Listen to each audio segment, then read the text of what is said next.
and welcome to our program From Embryo to Chick, a Cooperative Virtual Learning Experience.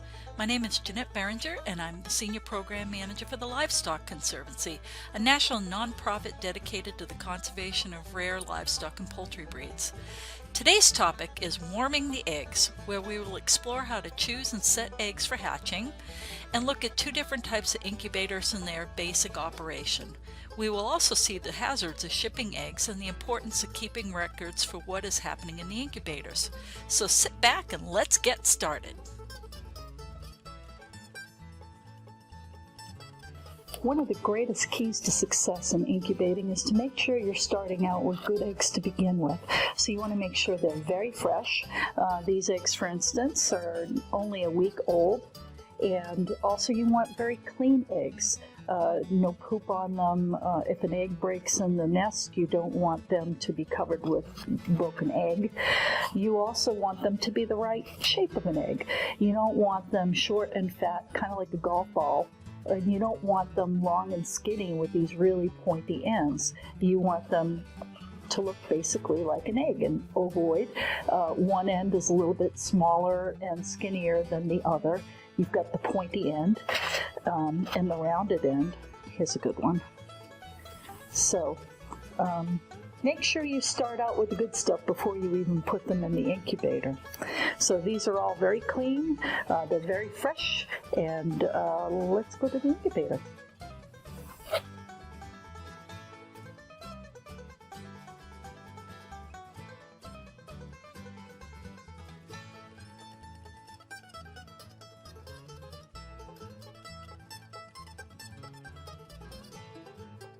This is a tabletop incubator, and we're going to be using this to incubate some eggs from Dominique chickens and from crevecoeur chickens. This is a really practical kind of incubator, good for home use, and this is the first time I've tried out this model, so I'm hoping it's going to work out really well. When you're gathering eggs for incubation, you want to make sure that first they're very, very clean. If you have really dirty eggs, that's a bad thing in the incubator because there's bacteria on them, and that could cause the eggs to explode inside, and it's very messy and nasty. I wanted to mention a little bit about egg positioning for both storage and for incubation. Most folks incubate eggs with the pointy side down.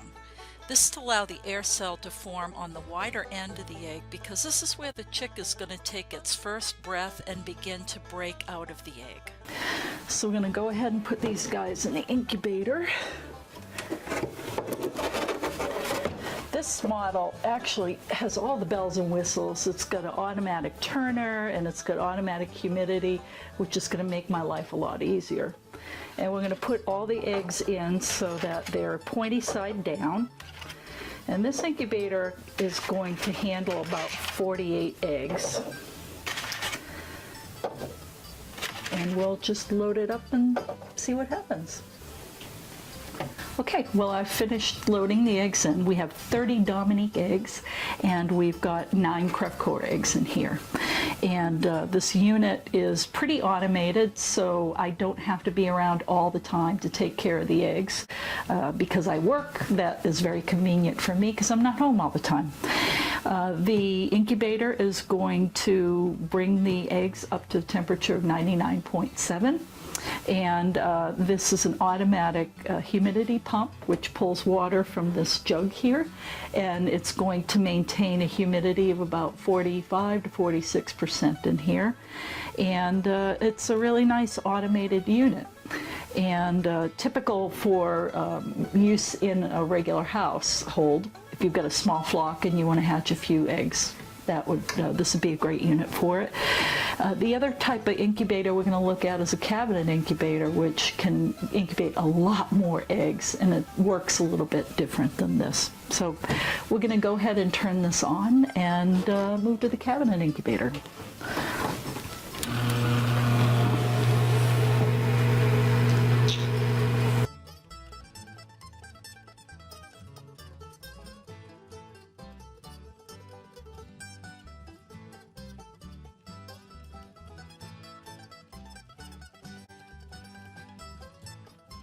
This is called a cabinet incubator.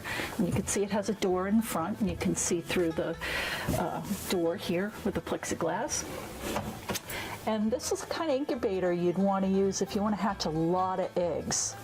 And inside we have egg trays that fit in here. Each one of them is going to hold 48 eggs, and we can fit 6 of them. So that means that this incubator can hold 288 eggs. That's a lot. Up here we have the tray that's going to help us to create humidity in the incubator. It will fill with water, and then to make it even more humid, we added what we call wicks, which are these little paper inserts. And what it does is lift up some water. It soaks up the water and wicks it up to the top, and the fan and back blows across the wicks and helps to improve the humidity within the incubator.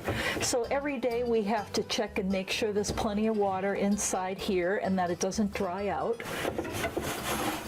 The other really neat thing is it has an automatic turner mechanism, so each of these shelves will rock back and forth a whole bunch of times during the day so that the embryos don't stick to the side of the eggshell. And so this is a really automated cabinet that makes my life very easy when I'm busy and have to go to work, and I don't have to worry about coming home and turning the eggs. So this is not very practical for small hatches because it uses a lot of energy, but we have over 100 eggs we're going to be hatching, and so this is a really great tool for us to get them hatched and get some chicks.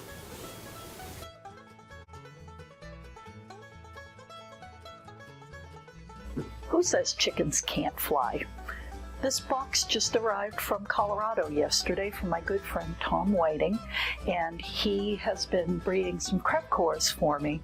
And this box is rested overnight so that the air cells can reform, because when they were traveling, they were getting shaken up, and so we want to have good air cells in the eggs. And so now we're going to unpack them and get them ready for the incubator, and let's see if there are any broken ones.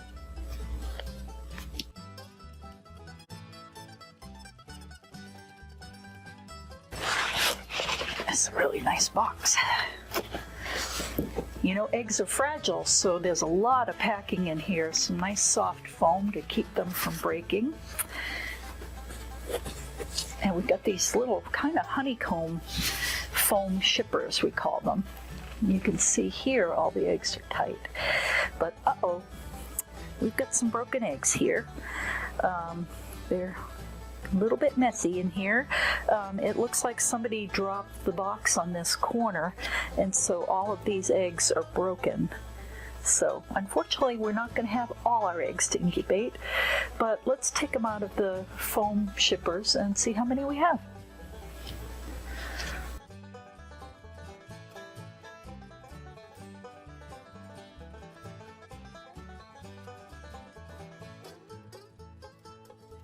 Well, we finished unpacking the eggs, and I'm happy to report that we have 102 eggs that survived coming from Colorado, and that's pretty good. That means that only 18 eggs were broken.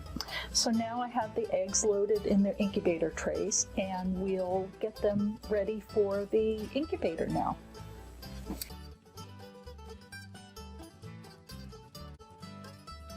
We've had our incubator running for a while, and now we've got it up to temperature. Our target temperature is going to be 99.5, and we want the humidity somewhere between 45%, maybe a little bit more than that, but we don't want the humidity too high because then that'll keep the air cells from forming on the eggs. So we're going to go ahead and put our eggs in the incubator.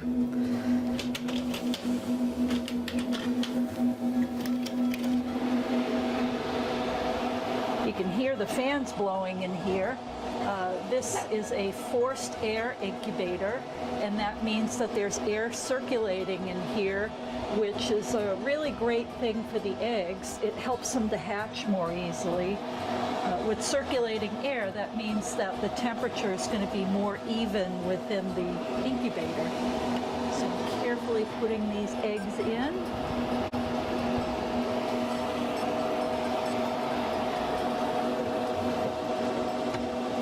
water reservoir is full of water, so we've got good humidity. And that's it.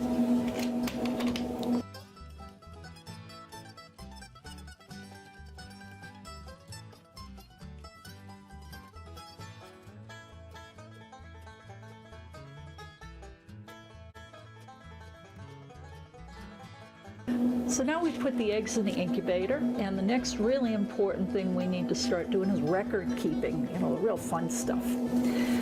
This is my egg chart, and everything that happens to these eggs over the next 21 days is going to be put down on this chart. Typically chickens take about 21 days to hatch, although depending on the time of year, sometimes it can take a little bit less or a little bit more, and also the temperature that they're incubated at. If the incubator runs a little bit hot, sometimes they'll hatch out a little bit earlier. So it's really important to kind of chart what's happening in this incubator the entire time the eggs are in here.